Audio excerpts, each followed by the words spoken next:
I'm making the ultimate WONDERKID starting 11 with players only aged 22 or under, so no Vinicius Jr. and no Haaland in this team.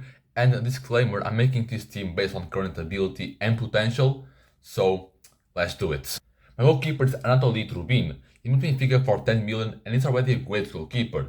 He can pass the ball really well and he's a great shot stopper. He had a really good game against Inter in the last few days, and he's at a club where they're making very good goalkeepers. They made Ethan Moraes, they made Jan Black. So he has all the conditions needed for him to truly develop really well at Benfica and for him to become a very good goalkeeper and to move to a way better club in the next few years. And he already has Champions League experience as well, so he has all the conditions to have a great career.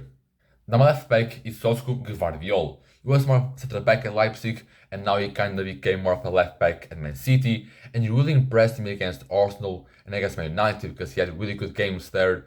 He pocketed their opponents and was really good on the ball.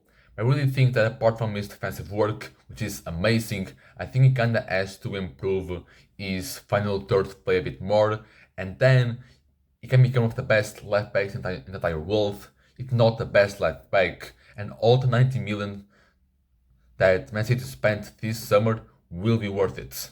My first center back is Mickey van de Ven. He's been great at Spurs and he was also great at Wolfsburg when he was there, and he kind of become one of the best left center backs in the world in my eyes. And he's also become part of a very good center back duo with Cristiano Romero, which I think is maybe one of the best center back duos in the Prem and in the world, because Romero is also an unbelievable player. And that duo with Van de Ven and Romero is maybe one of the reasons why Tottenham are playing that well and why they're doing that well in the Prem. So I think Spurs can have this Vertonghen Alderweireld 2.0 duo in their hands for the next 5 and 10 years. My other center back is going to be William Saliba. For me, there should be no questions asked about if he should be in this team. I think he's one of the best top 5 center backs in the entire world, so he has to be here, no questions asked. However, I do have some honorable mentions. Gonçalo Inácio and Antonio Silva maybe should be here, but they both have Benfica and Sporting, and I kind of want to see them prove a little bit more in Europe and kind of move to a bigger team. Like Inácio is rumored to get a move to Real Madrid in January, and I like that, and I want to see them get those moves and kind of prove their ability and their potential in the biggest stages in Europe. Another player is Ousmane Diamonde.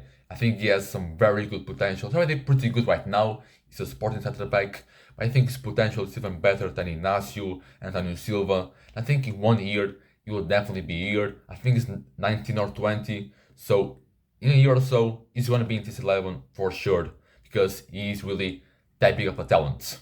My right back is going to be Rico Lewis. I'm surprised that such a young player is going to be here. He's only not 18, but his technical ability is really just great for his age. He's already a great player for the treble-winning team last year, so I really think it serves his spots. I think he can become kind of a Trent-esque player. Someone who is so good offensively that he's going to be always valuable because of that. Moving on to my midfield, it's going to be Pedri, my number 6. Even with the current injury problems because of the amount of games he played a few years ago, he still is a world-class midfielder for Barcelona, and he can be that for the next 12 years it seems, and he's going to make one of the best midfield duos in history with Gavi at Barcelona. Gavi isn't here, but maybe it serves to be here. It's already a very good talent, but Pedri is just a level up, and I think can become kind of Iniesta or Xavi's heir to the legacy for Spain and Barcelona. My other midfielder is going to be Camavinga. Just a great all-round player. He's very versatile.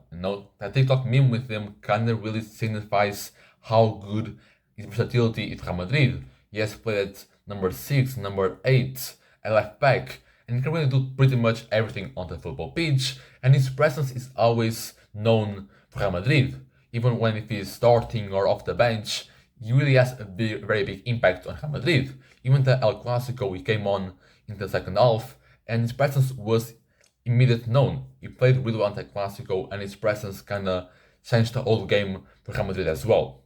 I also have another honorable mentions. They are Zaire Emery, a PSG midfielder. He's only 17, and his talent and his quality is just so unbelievable for a player of his age.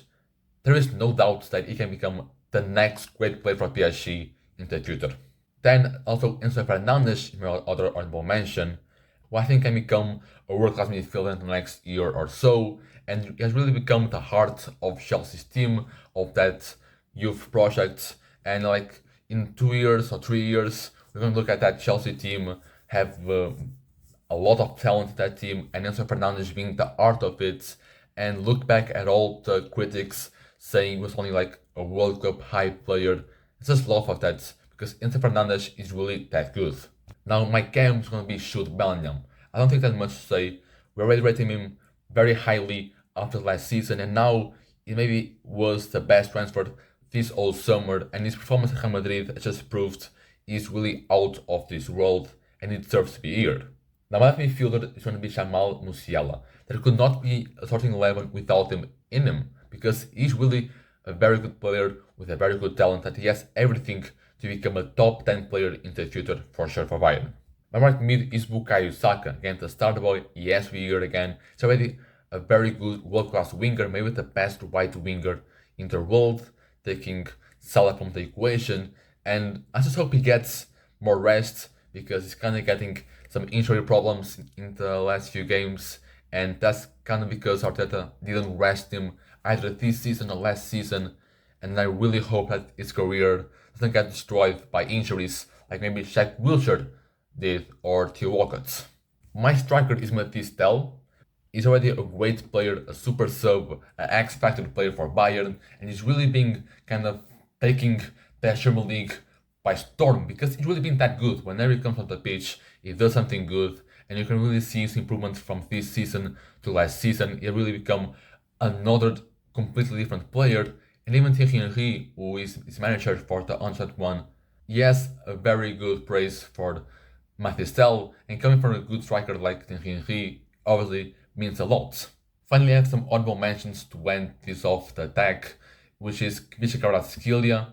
Maybe in a few months back he would have been here, but this season he's kind of fallen off the form. He's kind of struggling to get his form back, so that's why he isn't here. But overall, this is a starting 11 that I came up with.